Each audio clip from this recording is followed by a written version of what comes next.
우리를 죽기까지 사랑하신 그 예수 그리스도를 기억하며 우리 하나뿐인 그 마음의 한자리에 그 주님을 초청하며 나아가기를 원합니다. 우리들을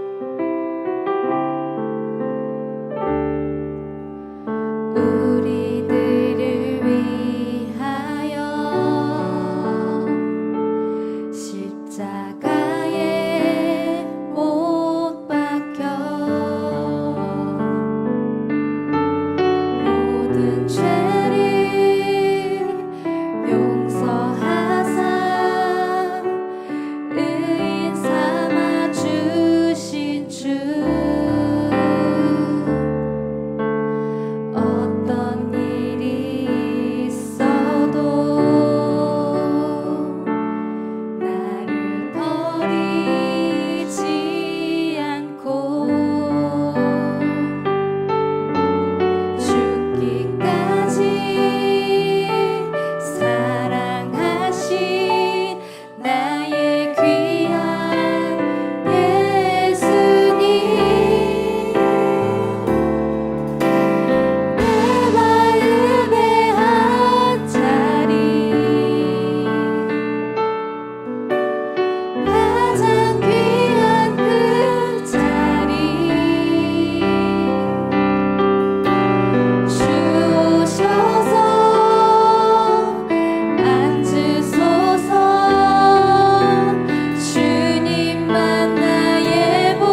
어두운 길 걸어갈 때에 나 노래하네 주 나와 함께 하시니 나 두려움 없네 주의 선함과 인자심이 평생 날 따르리 찬양 찬양 높이 계신 주께 우리 맘을 열어 높여 모든 영광 돌리세 주 사랑하는 자나 주께 나와 높이세 주 내 영혼에 찬양 높이 계신 주께 우리 맘을 열어 높여 모든 영광 돌리세 주 사랑하는 자나 주께 나와 높이세 주 우리 처음부터 다시 한번 고백합시다 주 나와 함께 하시니 부족함 없네 그가 나를 이끄시니 주 따르네 의의 거리로 날 인도하네 내 영혼 노래해 어두운 길 걸어갈 때에 어두운 길 걸어갈 때에 나 노래하네 주 나와 함께 하시니 나 두려움 없네 주의 선함과 인자심이 평생 날 따르리 함께 고백합시다 찬양 찬양 높이 계신 주께 우리 맘을 열어 높여 모든 영광 돌리세 주 사랑하는 자다 주께 나와 높이세 주 내 영혼의 찬양 찬양 높이 계신 주께 우리 맘을 열어 높여 모든 영광 돌리세 주 사랑하는 자다 주께 나와 높이세 주님의 나라를 찬양합시다 찬양 높이 계신 주께 영광 우리 주 아버지 주의 나라 주의 영광 영원 영원히 찬양 찬양 높이 계신 주께 영광 우리 주 아버지 주의 나라 주의 영광 영원 영원히 주님을 찬양합시다 찬양 높이 계신 주께 영광 우리 주 아버지 주의 나라 주의 영광 영원 영 우리 마지막으로 찬양 찬양 높이 계신 주께 영광 우리 주 아버지 주의 나라 주의 영광 영원 영원히 찬양 높이 계신 주께 우리 맘을 열어 높여 모든 영광 돌리세 아멘 주 사랑하는 자다 주께 나와 높이세 주 내 영혼의 찬양 높이 계신 찬양 높이 계신 주께 우리 맘을 열어 높여 모든 영광 돌리세 주 사랑하는 자다 주께 나와 높이세 주 내 영혼에 아멘 우리 이 시간 놀라운 주님의 그 사랑을 함께 찬양하며 나아갑시다 아멘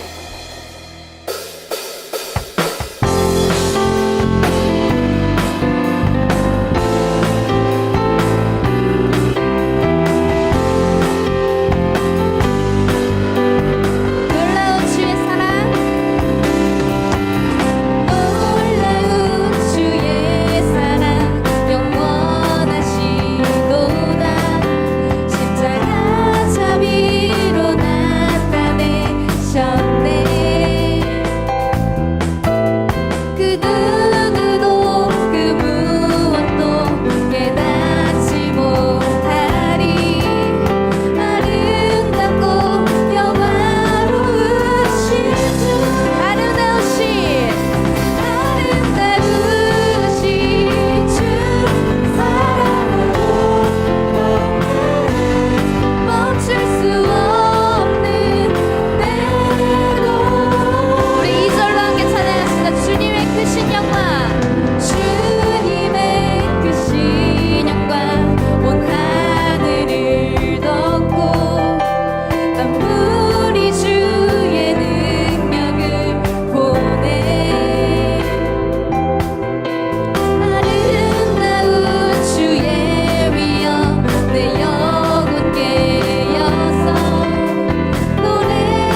일어나서 전능하신 그 하나님을 함께 고백하며 나아갑시다.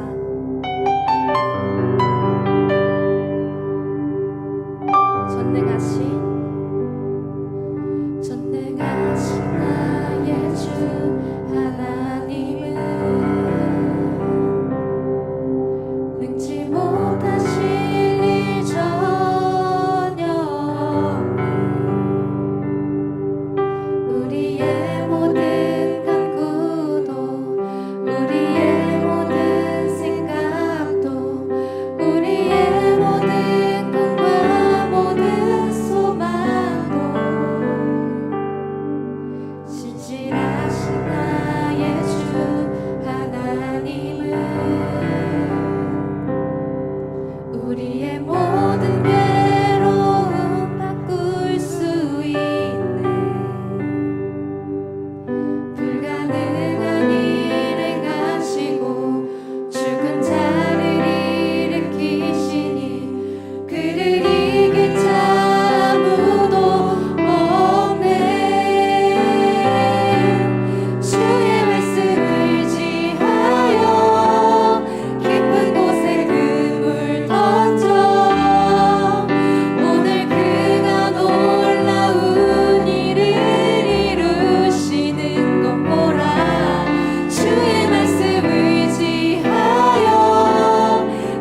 시간 계속해서 참회 기도 가운데 나아갑니다.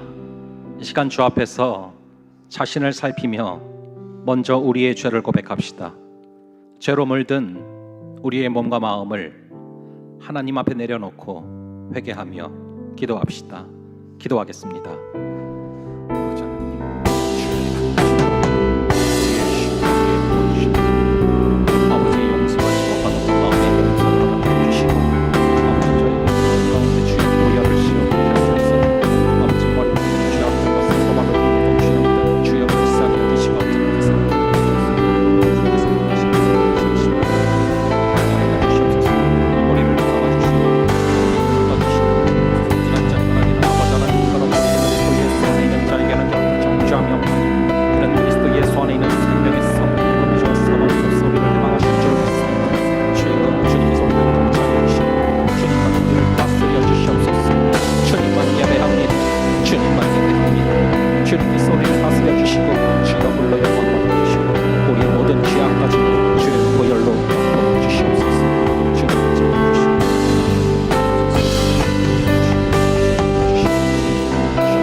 그러므로 이제 그리스도 예수 안에 있는 자에게는 결코 정죄함이 없나니 이는 그리스도 예수 안에 있는 생명의 성령의 법이 죄와 사망의 법에서 너를 해방하였습니다.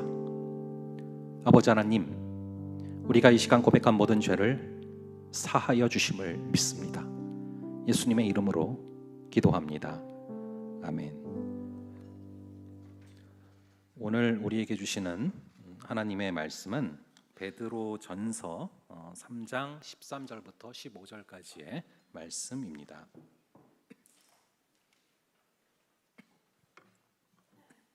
베드로 전서 3장 13절부터 15절까지의 말씀이고요.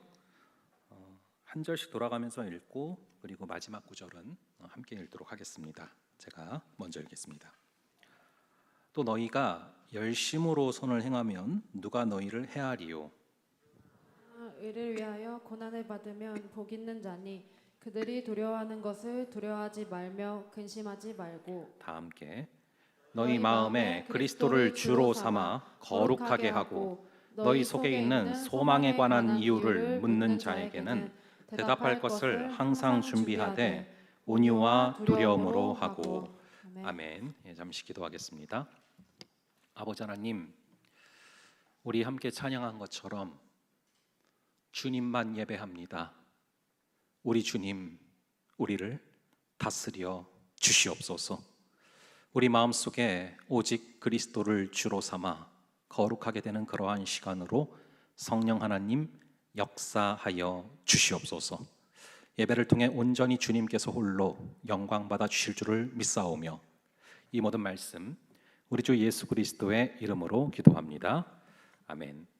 저희가 몇 주 전 생명의 삶 본문이 이 베드로 전서와 후서였는데 이 두 책에는 우리가 반드시 짚고 넘어가야 될 굉장히 중요한 내용들이 많은데 이런저런 이유로 설교할 기회가 딱 두 번밖에 없었어요. 그래서 이번 주는 한 번만 더 이 베드로 전서의 내용을 다루고 다음 주부터 쭉 열왕기하를 살펴보려고 합니다. 제가 지난번에 우리 형제들 3명이랑 함께 밤 11시까지 이런저런 얘기를 나눌 기회가 있었는데 그때 나온 주제 중에 하나가 이 술 얘기였습니다. 뭐 당연히 술자리는 아니었고 카페에서 이제 술 얘기가 나온 건데 그때 형제들이 말했던 얘기가 뭐였냐 하면은 이 술을 마시는 크리스찬들에 대한 반응에 대한 얘기였어요. 크리스찬으로서 술을 마시는 게 좋지 않고 술에 취하는 것이 좋지 않다라는 것을 알고는 있는데 정작 그 친구들이 왜 술을 마시면 안 되냐라고 물어볼 때 또 유독 왜 술 마시는 거에 대해서만 민감하게 구냐라고 반응할 때 이거에 대해서 마땅히 대답해 줄 만한 내용이 없다. 뭐 그런 이야기였습니다. 또 하나 이야기가 나왔던 게 이 공감하시네라는 찬양의 이야기였는데 이 공감하시네라는 찬양이 꽤 인기가 있었던 찬양인데 이런저런 신학적인 문제도 제기가 된 찬양입니다. 하나님은 공감만 하시는 분이 아니라 잘못된 것에 대해서 공감을 해주시는 것이 아니라 지적도 하시고 또 틀린 부분들을 논리적으로 고치시기도 하는 하나님이신데 너무나 감성적인 부분으로만 치우쳤다라는 것이죠. 우리 하나님은 감성적이시지만 동시에 논리적이십니다. 그래서 그런 이야기를 나누다가 문득 이 변증에 대해서 한 번쯤은 나눌 필요가 있다는 생각을 하게 됐습니다. 여러분, 변증이 뭔지 아십니까? 이 변증이라는 단어는 변호라는 단어랑 흡사한 것 같아요. 우리가 누군가를 변호한다 이런 얘기를 들어보셨죠? 우리가 믿는 기독교를 변호한다 할 때 변증한다라는 단어를 쓰게 됩니다. 그리고 어찌 보면은 이 변증은 변명과도 굉장히 흡사한 단어일 것 같은데, 변명은 말 그대로 변명을 하는 것이라면은 이 변증은 어떤 상황에 대해서 적절한 답변을 제시해 주는 것입니다. 여러분들이 분명히 세상 가운데 살고 있기 때문에 세상 가운데 살고 있는 세상의 친구들과 이런저런 얘기를 나눌 수밖에 없는 상황들이 계속 생길 거고, 그러다 보면은 기독교에 대한 또한 여러분들이 믿는 신앙에 대한 이런저런 질문들이 안 나올 수가 없을 텐데, 그때 적절한 답변을 할 수 있는 지혜가 부어지는 시간 되기를 주님의 이름으로 축원합니다. 자, 그렇게 오늘 변증에 대해서 우리가 살펴보려고 하는데, 감사하게도 우리가 얼마 전 묵상했었던 이 베드로전서에는 변증을 딱 한마디로 요약해 주는 구절이 나옵니다. 우리 한번 베드로전서 3장 15절 이 구절을 함께 한 목소리로 읽어 보겠습니다. 시작. 너희 마음에 그리스도를 주로 삼아 거룩하게 하고 너희 속에 있는 소망에 관한 이유를 묻는 자에게는 대답할 것을 항상 준비하되 온유와 두려움으로 하고. 이 구절은 기독교 변증학을 연구하는 학자들에게 요절이다라고 불리는 구절인데, 이 구절을 살펴보면은 변증의 몇 가지 틀이 담겨 있습니다. 우선은 너희 마음에 그리스도를 주로 삼아 거룩하게 하라. 우리가 이 땅을 살아갈 때 거룩해야 됩니다. 제가 지난번에 말씀드렸지만 우리 크리스천들의 삶은 이 배와도 굉장히 흡사한 측면이 있어요. 이는 배는 바다 가운데 있어야 됩니다. 왜냐하면은 항해를 목적으로 지어졌기 때문에 배가 바다 가운데 있지 않으면 더 이상 배가 아니죠. 근데 그렇다고 해서 정작 그 바다에 있어야 되긴 하지만 정작 그 바닷물이 배로 들어오면은 침몰하게 됩니다. 교회도 그래요. 교회도 세상 가운데 있어야 됩니다. 그래서 우리를 세상의 빛과 소금이라고 하셨습니다. 그래서 배가 바다 가운데 있어야 되듯 이 교회도 세상 가운데 있어야 되는데, 정작 세상 가운데 있다고 해서 세상이 스며들면은 침몰하게 되는 것이죠. 제가 자주 강조하는 in the world but not of the world, 즉 세상 안에 살아가지만 세상의 한 부분이 돼서는 안 된다가 바로 그 말입니다. 그렇다면 어떻게 해야 우리가 그 거룩함을 유지할 수 있을까?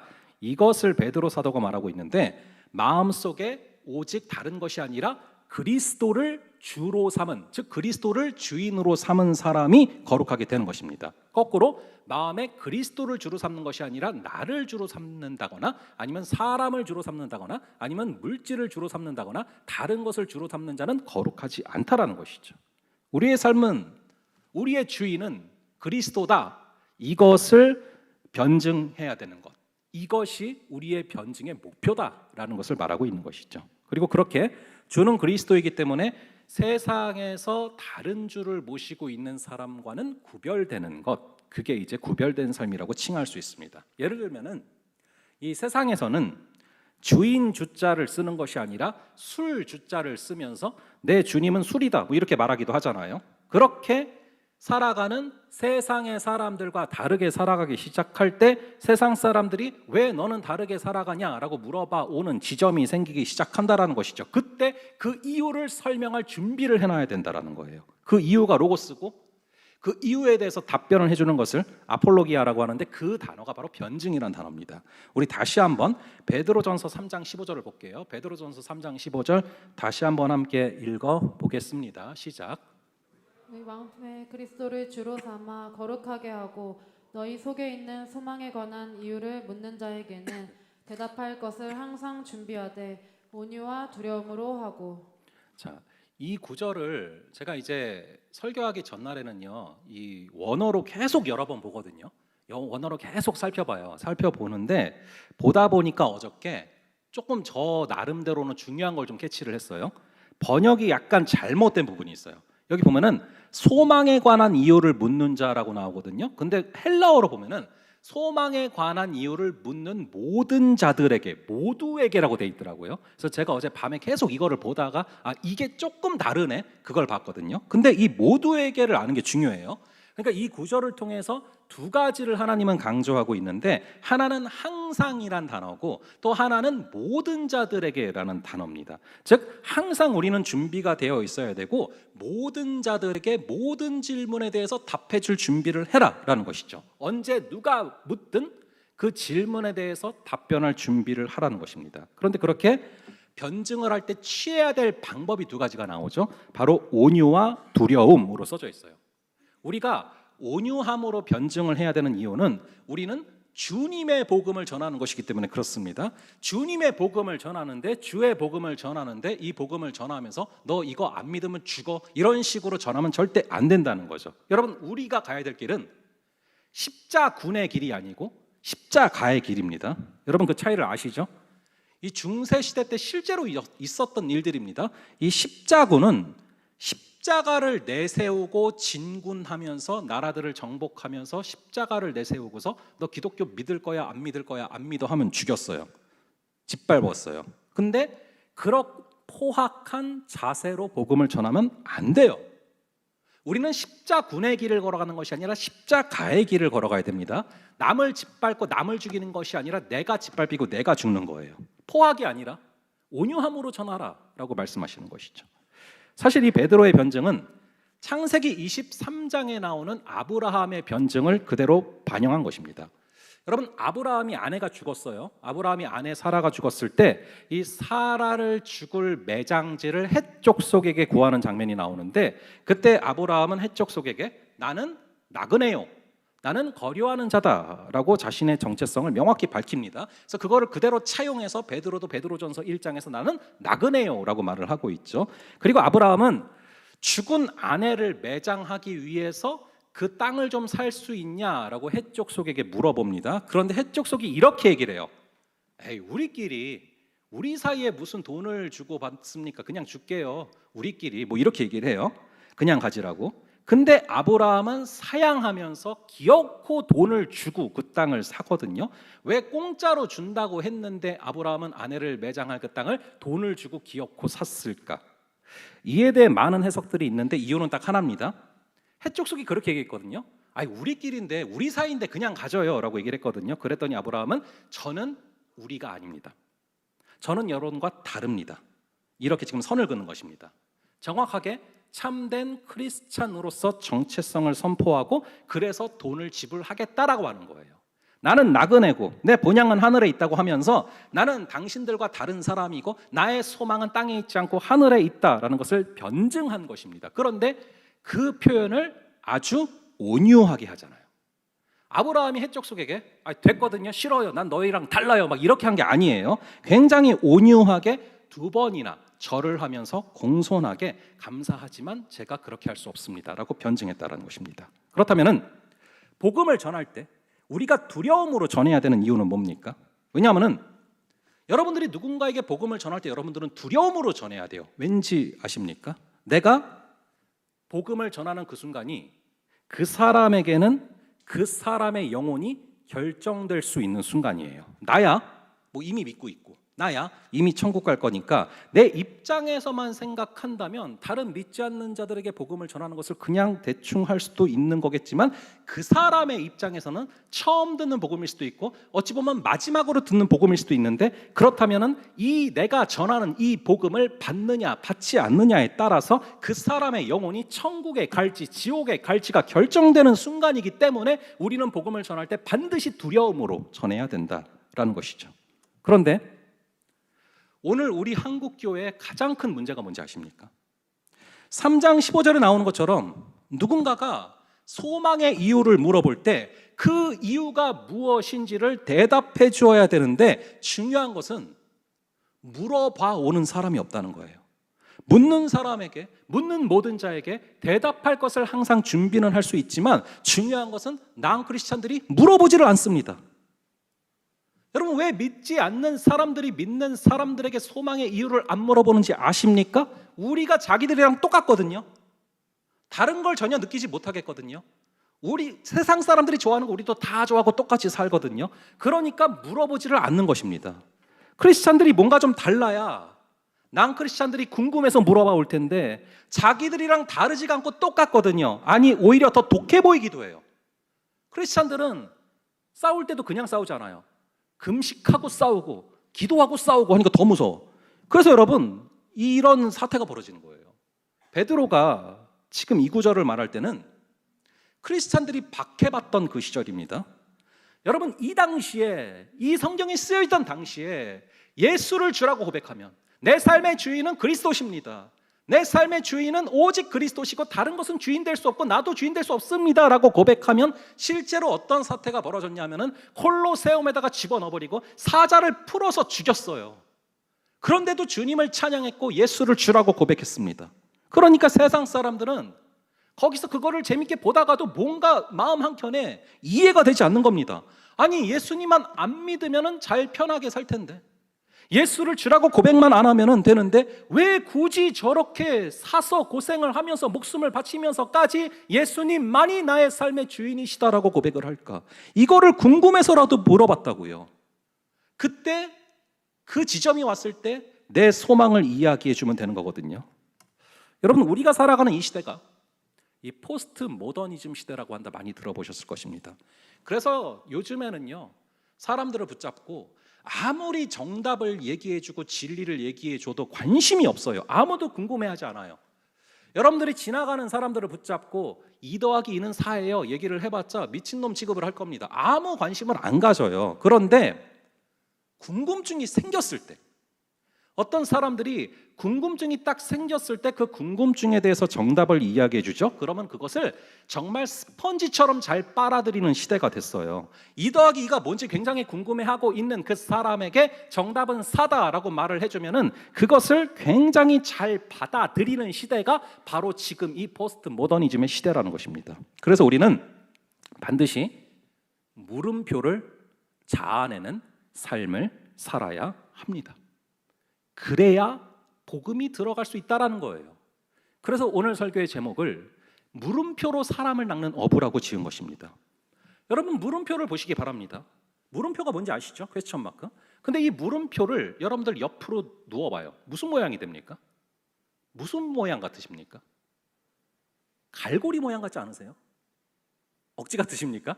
여러분 물음표를 한번 눕혀보라고요. 이게 갈고리 모양이 돼요. 그래서 물음표는 실제로 수많은 영혼들을 주께로 이끄는 갈고리 모양이 되는 것입니다.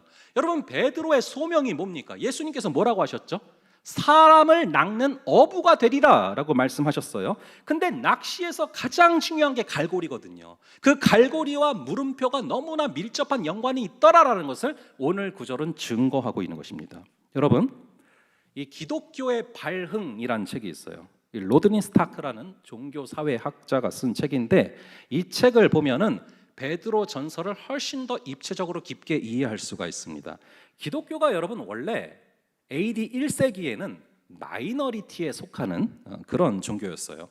근데 역사적으로 실제로 AD 4세기에 들어가면서는 전 세계를 정복하는 종교가 됐고요. 심지어 세속의 모든 문화들을 주도하는 그런 종교가 됐거든요. 여러분 그 이유가 뭔지 아십니까? 많은 사람들은 이 콘스탄틴이라는 황제가 이 로마 황제가 기독교로 개종을 했고 그래서 그때부터 기독교가 국교화됐다. 그게 이유다라고 봅니다.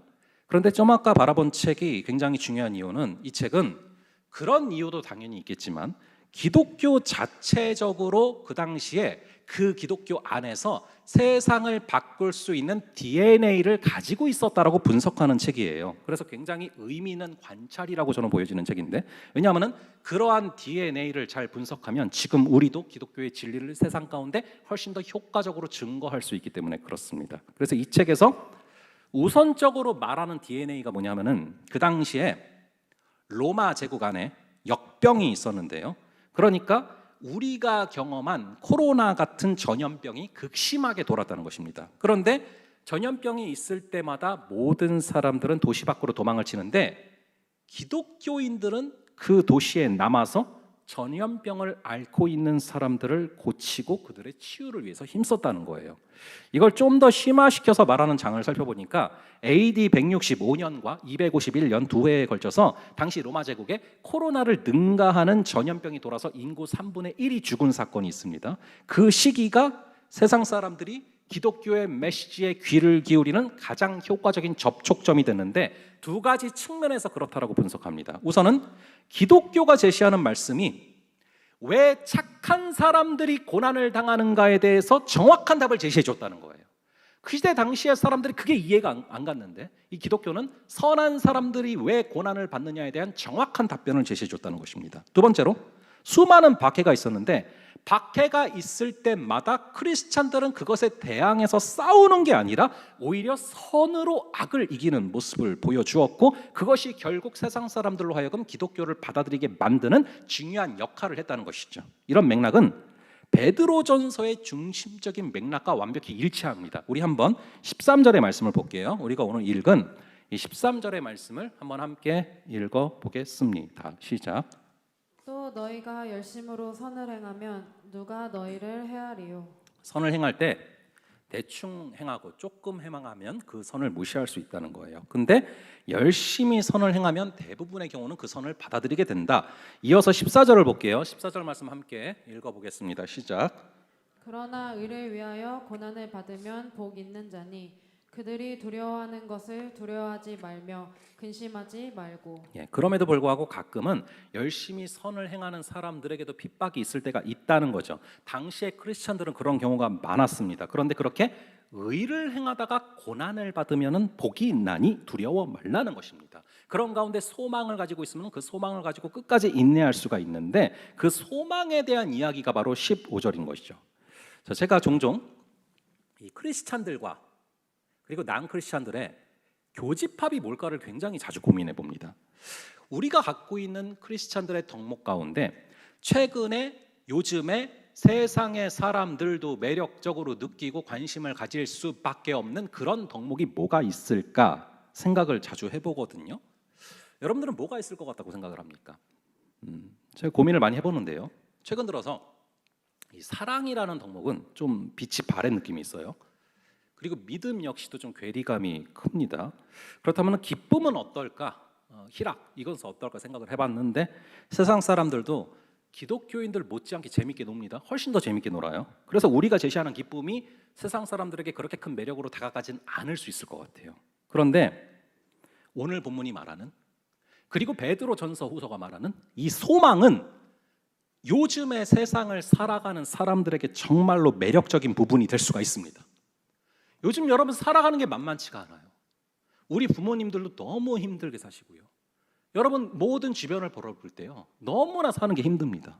이 소망의 인내가 있어야 버틸 수 있는 지금 시대거든요. 근데 세상에는 가짜 희망은 많은데 진짜 소망은 없어요. 왜냐하면 소망이라는 것은 부활이 있어야 주어지는 것이거든요. 죽음을 이기는 산 소망. 이것을 여러분 믿지 않는 세상 사람들도 지금 간구하고 있어요. 그래서 여러분들이 이 세상에는 이게 없다라는 걸 아셔야 돼요. 왜냐하면 세상에는 부활이 없거든요. 우리는 망해도 괜찮아요, 여러분. 살면서 망해도 괜찮아요. 죽어도 괜찮아요. 왜냐하면 우리는 죽어도 다시 살거든요. 부활이 있거든요. 망해도 다시 일으키세요. 그래서 망하지 않아야지 발버둥 칠 필요도 없어요. 그런데 그런 소망이 있는데 그래서 다시 시작할 수 있는데 근데 세상은요. 절망이 오면 끝이에요. 부활이 없거든요. 그래서 우리가 죽은 소망이 아니라 정말로 심령 속에 산 소망을 가지고 살아가면은 엄청난 고난이 닥쳐도 계속해서 꺾이지 않는 그 살아있는 소망을 가지고 살아가면은 세상도 관심을 가질 수밖에 없다라는 거예요. 그렇게 우리는 물음표를 자아내는 그런 삶을 살아야 합니다. 그래야 복음이 들어갈 수 있는 기회를 포착할 수 있다. 이게 바로 오늘 구절이 말하고 있는 핵심인 거예요. 자, 그런데 아까 말씀드린 것처럼 물음표를 옆으로 누이면 무슨 모양이 된다고요? 갈고리 모양이 된다고요. 그래서 수많은 사람을 낚는 어부가 될 수 있다는 것입니다. 제가 캐나다 리젠트에서 유학을 할 때 함께 공부했던 한인 동료 중에 한 분이 한국의 한 은행에서 굉장히 높은 자리에서 일하시다가 다 내려놓고 유학을 오신 분이 한 분 있었어요. 이분이 자신이 살아가는 그 일터와 자신의 신앙이 너무나 동떨어져 있다라는 것에 대해서 너무나 괴리감을 느끼면서 목마름과 갈증이 있고 힘들어서 다 내려놓고 일터 신학을 공부하러 오신 거예요. 그런데 그분이 저랑 이제 동갑이었어요. 똑같은 그 닭띠였거든요. 동갑이었는데 이제 친구죠, 어떻게 보면. 그런데 저는 계속 목사였고 이분은 평신도였다 보니까 쉽게 말을 놓지를 못하고 말을 놓는 걸 어려워하시더라고요. 그래서 같이 그냥 존댓말을 썼었거든요. 저는 그분과 이런저런 이야기를 나누면서 참 많은 도전을 받게 됐는데 하루는 이분이 은행에서 겪었던 일을 얘기를 해주셨어요. 은행에서 일을 하다 보니까 그렇게 술자리가 많다는 거예요. 그때가 이제 2010년 그때 되니까 훨씬 더 지금보다 술자리가 많을 때죠.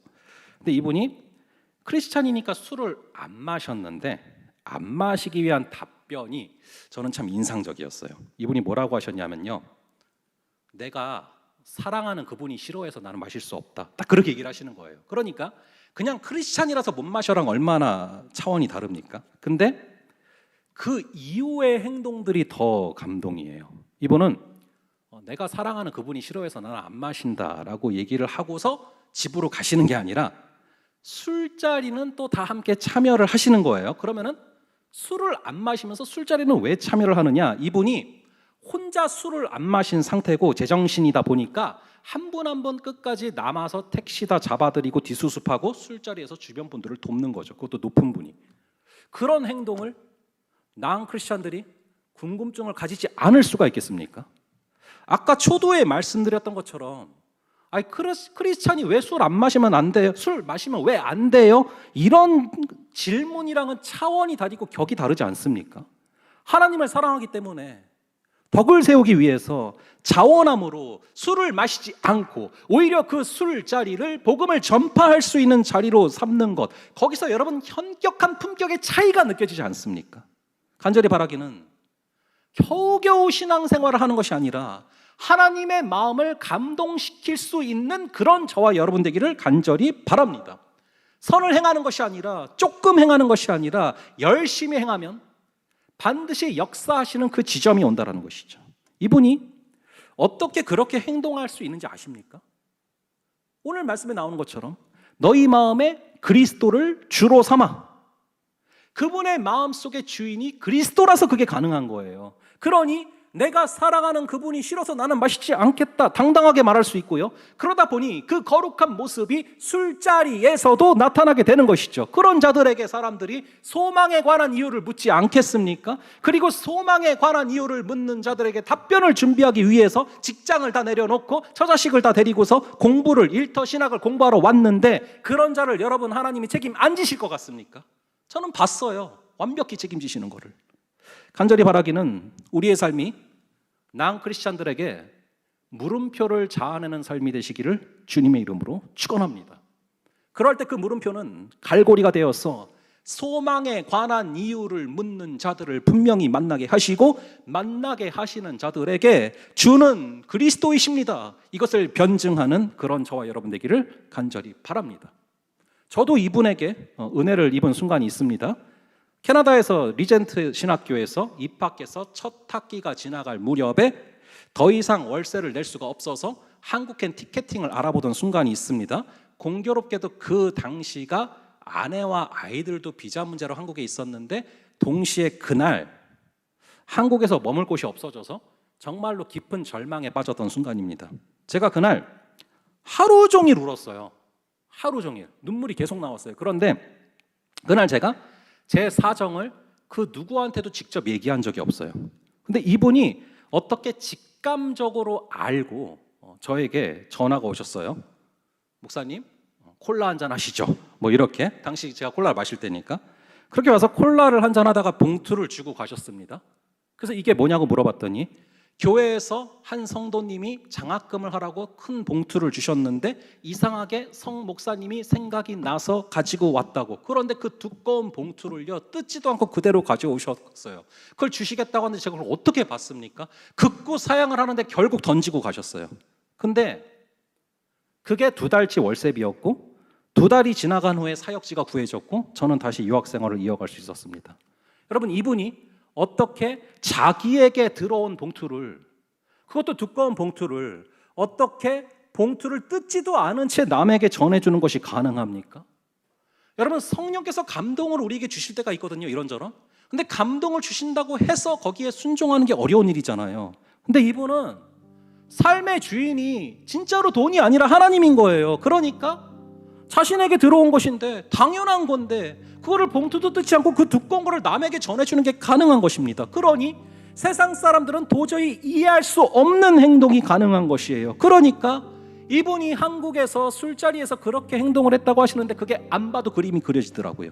우리 다시 한번 베드로전서 3장 15절을 읽겠습니다. 다시 한번 베드로전서 3장 15절을 함께 읽겠습니다. 시작. 너희 마음에 그리스도를 주로 삼아 거룩하게 하고 너희 속에 있는 소망에 관한 이유를 묻는 자에게는 대답할 것을 항상 준비하되 온유와 두려움으로 하고. 우리 마음속의 주인이 돈이 아니라, 술이 아니라, 내가 아니라 오직 그리스도가 주인 되는 역사가 있기를 주님의 이름으로 축원합니다.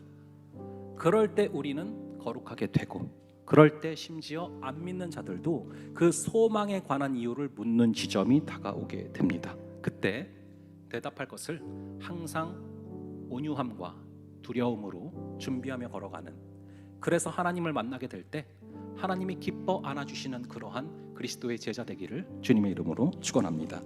우리 함께 그러한 물음표를 던지며 살아가는 우리의 삶이 되게 하여 주시옵소서. 우리 소망하는 마음으로 찬양할 건데요, 오늘은 또 맥주 감사 주일이 있습니다. 여러분 찬양하면서 함께 헌금도 드리면서 또 찬양하고 기도하도록 하겠습니다.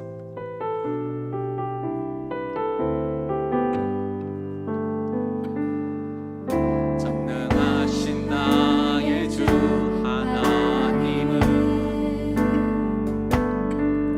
능치 못하실 일 전혀 없네. 우리의 모든 간구도, 우리의 모든 생각도, 우리의 모든 꿈과 모든 소망도 신실하신 나의 주 하나님은 우리의 모든 괴로움 바꿀 수 있네. 그가 능한 일을 하시고 죽은 자를 일으키시니 그를 이길 자 아무도 없네. 주의 말씀 의지하여 깊은 곳에 금을 던져 오늘 그가 놀라운 일을 이루시는 것 보라. 주의 말씀 의지하여 믿음으로 금을 던져 믿는 자에게 능치 못하네.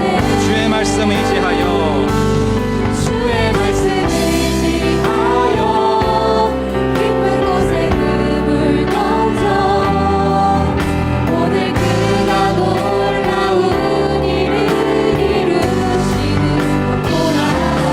주의 말씀 의지하여 믿음으로 금을 던져 믿는 자에게 능치 주의 말씀 의지하여, 주의 말씀 의지하여 깊은 곳에 금을 던져 오늘 그가 놀라운 일을 이루시는 것 보라. 주의 말씀 의지하여 믿음으로 금을 던져 믿는 자에게 능치 못함 없네.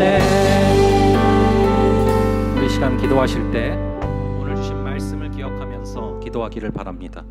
너희 마음에 그리스도를 주로 삼아, 그리스도를 주로 삼아 거룩하게 하고 너희 속에 있는 소망에 관한 이유를 묻는 자에게는 대답할 것을 항상 준비하되 온유와 두려움으로 하고. 아버지 하나님, 우리의 삶에서, 나의 마음에, 나의 삶에, 우리의 예배의 유일한 주인 오직 그리스도 되게 하여 주시옵소서. 내 삶의 주인은 내가 아니요, 물질이 아니요, 사람이 아니요, 다른 어떤 것이 아니요, 오직 그리스도만이 주님이심을 고백합니다. 우리가 주님이 그리스도가 되어서, 나의 삶의 주인이 그리스도가 되어서 살아갈 때 우리는 우리의 힘으로 행할 수 없는 그러한 삶을 살아가며 소망에 관한 이유를 묻는 자들을 만나게 하실 줄을 믿습니다. 아버지, 우리에게 산 소망을 허락하여 주시옵소서. 우리에게 산 소망이 없는데 세상이 왜 소망의 이유를 우리에게 묻겠습니까? 아버지 하나님, 그 산 소망, 죽음을 이기는 부활이 있는 소망, 죽음 같은 어둠의 세력이 우리를 공격할 때에도 주를 바라보며 꺾이지 않는 산 소망을 우리에게 부어 주셔서 사람들로 하여금 산 소망을 묻는 지점, 물음표가 자아내서 그 물음표가 갈고리가 되는 역사를 허락하여 주시옵소서. 우리 함께 주여 외치고 함께 기도하겠습니다. 주여.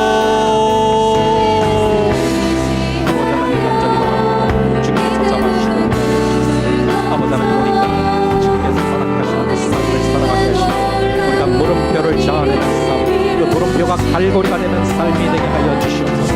오직 주님께서만 영광 받아주시고 오직 주님께서만 우리의 삶의 주인 되어 주셔서 아버지 하나님, 우리가 다른 것을 의지하는 것이 아니라 아버지 허락해 주시는 그 놀라운 일들이 온전히 아버지 하나님께서 도와주시는 사랑의 힘으로, 아버지께서 도와주시는 능력으로 주님께 드려지게 하여 주시옵소서.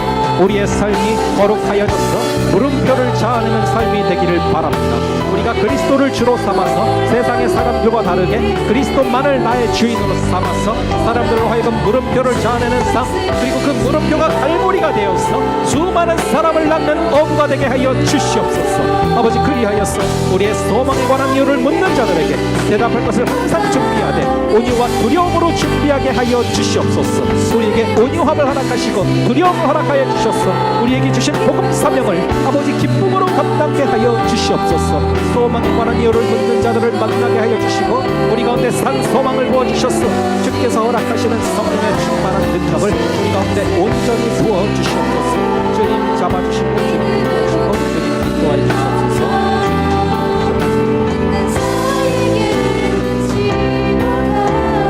우리 한 가지 더 기도하겠습니다. 한 가지 더 기도하실 때 이번에는 캄보디아 팀을 위해서 좀 기도를 부탁드리겠습니다. 아버지 하나님, 참된 예배자라는 주제 가운데 나아갑니다. 아버지께 예배하는 자들은 영과 진리로 예배할 때가 오나니 곧 이때라. 아버지께서는 자기에게 이렇게 예배하는 자들을 찾으시느니라. 하나님은 영이시니 예배하는 자가 영과 진리로 예배할지니라. 아버지 하나님, 먼저는 우리의 팀원들이 영과 진리로 예배하는 예배자 되게 하여 주시옵소서. 기도를 통해 성령이 충만해집니다. 말씀을 통해 진리를 얻게 됩니다. 말씀과 기도로 무장되게 하여 주시옵소서. 간절히 바라기는 내 생각보다 말씀이 앞서게 하여 주시옵소서. 내 감정보다 기도가 앞서게 하여 주시옵소서. 사람의 생각을 십자가에 못 박고 말씀을 묵상하고 말씀으로 걸어가는 그런 팀, 감정에 휩싸이는 것이 아니라 기도로 무장되는 그런 팀 되게 하여 달라고, 그래서 말씀과 기도로 참된 예배자로 무장되는 그런 팀 되게 하여 주시고, 아버지 그리하여서 캄보디아 땅 가운데 놀라운 역사들, 참된 예배자들이 세워지는 귀한 역사를 허락하여 달라고 우리 한번 주여 외치고 함께 기도하겠습니다. 주여.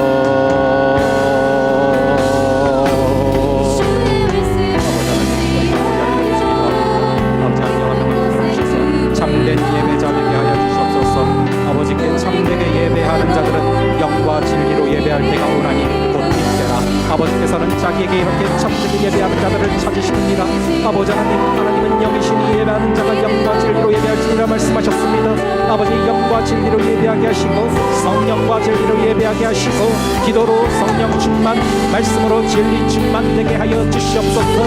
그래서 아버지 하나님 말씀과 기도보다 앞서는 것이 없게 하여 주시옵소서. 사람의 생각보다 말씀이 앞서게 하시고 사람의 감정보다 기도가 앞서게 하여 주시옵소서. 말씀과 기도로 말미암아서 사람의 생각에 교만함을 십자가에 못 박고 사람의 감정에 불안함을 십자가에 못 박아서 말씀과 기도로 우리가 먼저 참된 예배자들 되게 하여 주시고 아버지께서 허락하여 주시는 놀라운 능력으로 말미암아 아버지께서 허락하시는 성령의 충만한 역사가 우리 가운데 충만히 임하게 하여 주시옵소서. 주님께서 함께하여 주시고 복음의 놀라운 역사가 복음의 놀라운 전파가 있게 하여 주셔서 아버지 하나님께서 허락하시는 성령의 충만한 능력으로 아버지 걸어가게 하여 주시고 아버지 하나님 오히려 그 고난조차도 소망되게 하시고 우리 속에 소망에 관한 이유를 묻는 자에게 대답할 것을 준비하되 항상 온유와 두려움으로 하게 하여 주시옵소서. 주께서 잡아주시는 성령의 충만함이 우리 가운데 충만히 임할 줄을 믿습니다. 아버지께서 허락하시는 성령의 크신 능력으로 온전히 승리할 수 있는 크신 은혜를 허락하여 주시옵소서. 아버지 하나님 우리 마음에 그리스도를 주로 삼아 거룩하게 하여 주시옵소서. 그러할 때 세상 사람들이 소망에 관한 이유를 물어봐올 정도로 물음표를 자아내는 삶을 살아가게 하여 주시옵소서. 그러할 때 물음표가 갈고리 되어서 귀한 영혼들을 주께로 이끄는 역사가 임하게 될 줄을 믿습니다. 아버지 하나님 이번 한 주간에 우리의 삶 속에 오직 나의 주인이 그리스도 되게 하여 주시옵소서. 우리의 예배가 우리의 모든 삶이 온전히 하나님께만 영광을 돌리고 하나님만 드러내는 그러한 한 주가 되게 하여 주시옵소서. 아버지 간절히 바라기는 캄보디아 팀을 위해 기도합니다. 아버지께 참되게 예배하는 자들은 영과 진리로 예배할 때가 오나니 곧 이때라. 아버지께서는 자기에게 이렇게 예배하는 자들을 찾으시느니라. 하나님은 영이시니 예배하는 자가 영과 진리로 예배할지니라. 아버지 우리 이 말씀 붙잡고 나아갑니다.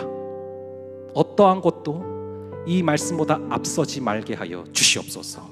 우리 한 분 한 분을 기억하여 주셔서 또 감정보다 기도가 앞서게 하여 주시고 또 생각보다 말씀이 앞서게 하여 주시옵소서. 그래서 참된 예배자로 주어진 기간 동안 거듭나서 우리가 참된 예배자들 세우는 귀한 역사를 허락하여 주시옵소서.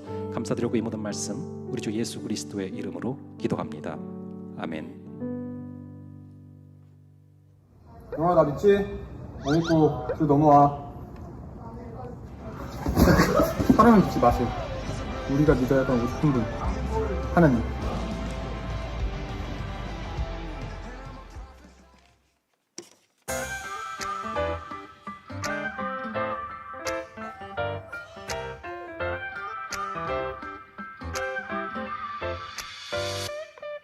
나는 39 김상현 1청년부 목사 딸이 19 30명 케어하기 힘들어 나를 보면 인사 건네줘 반갑게 힘을 내란 말해줘 성도들이 자꾸 물어봐 100년도 언제 가냐 물어봐 정말 좋은 질문이야 관심 너무 좋아 그곳에서 기대하는 꿈도 너무 많아 우리들을 기다리는 아이들 서로 기도하는 모습 은혜 받고 변화되는 모습 야야야 우리 필요해요 응후 뭐가 됐든 함께라면 됐지 뭐가 됐든 주님이면 됐지 사실 내가 진짜 하고 싶은 말 성도님들 응원 필요하다는 말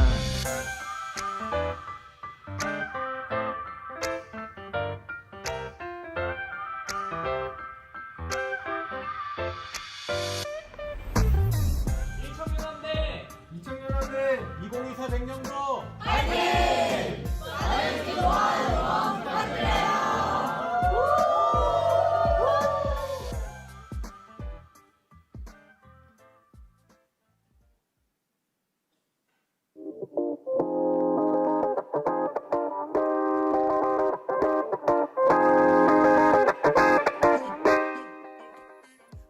VIP 축제 봉사 완료 안내입니다. 환영 그리고 환송 봉사자로 참여해주신 분들 모두 감사드리고 고생 많으셨습니다. 우리들의 작은 섬김이 주님의 일하시는 통로가 되기를 소망합니다. 맥주 감사주일 안내입니다. 오늘을 여기까지 인도해주신 하나님께 감사하는 마음을 가지고 맥주 감사주일을 지킵시다. 2024 상반기 새가족 대모임 안내입니다.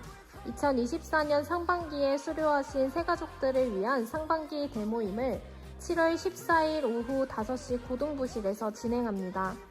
맛있는 다과와 즐거운 교제가 있는 새가족 대모임에 상반기 새가족분들은 모두 오셔서 행복한 추억 만들어 가세요. 문의는 김하정 새가족 팀장님께 부탁드립니다. 새가족 안내입니다. 청년함대에서 새가족분들을 기다리고 있습니다. 처음 오신 분들은 언제든 연락해 주시면 친절하게 안내해 드립니다. 모두 환영합니다. 문의는 김하정 새가족 팀장님께 부탁드립니다. 백령도 선교 안내입니다. 오늘은 백령도 선교 훈련과 팀별 모임이 진행됩니다. 이 청년함대 선교팀원분들은 아래의 일정을 참고하시어 참석해 주세요. 문의는 이민주 선교국장님께 부탁드립니다. 캄보디아 선교 안내입니다. 오늘은 무릎 선교사와 캄보디아 팀 교제 시간입니다. 모임에 참석하시는 캄보디아 선교팀원과 무릎 선교사들은 예배 후 5시까지 쉼터로 이동해 주시기 바랍니다. 문의는 임영순 선교팀장님께 부탁드립니다. 목장 발대식 및 목장 OT 안내입니다. 다음 주 하반기 목장 발대식 및 목장 OT가 있습니다. 그리스도의 몸된 교회 안에서 함께 사랑하고 치유하는 공동체를 만들어가요. 2024 결혼 예비 양육 2기 수료 안내입니다. 결혼 예비 양육 2기를 은혜 가운데 잘 마쳤습니다. 수료한 손찬양 자매, 전은우 형제, 그리고 양유리 자매와 김민석 형제가 하나님께서 기뻐하시는 행복한 가정을 꾸려나갈 수 있도록 함께 중보해주세요. 예배당 일회용 컵 및 음료 반입 안내입니다. 운세계 교회에서는 예배당에 뚜껑 있는 물은 반입 가능하지만 일회용 컵 및 음료 반입은 금지하고 있습니다. 우리가 사용하는 예배당의 청결을 위해 함께 노력하는 청년함대가 되기를 소망합니다. 이것으로 광고를 마칩니다. 말씀으로 무장하여 세상으로 나가는 청년함대원들을 응원합니다.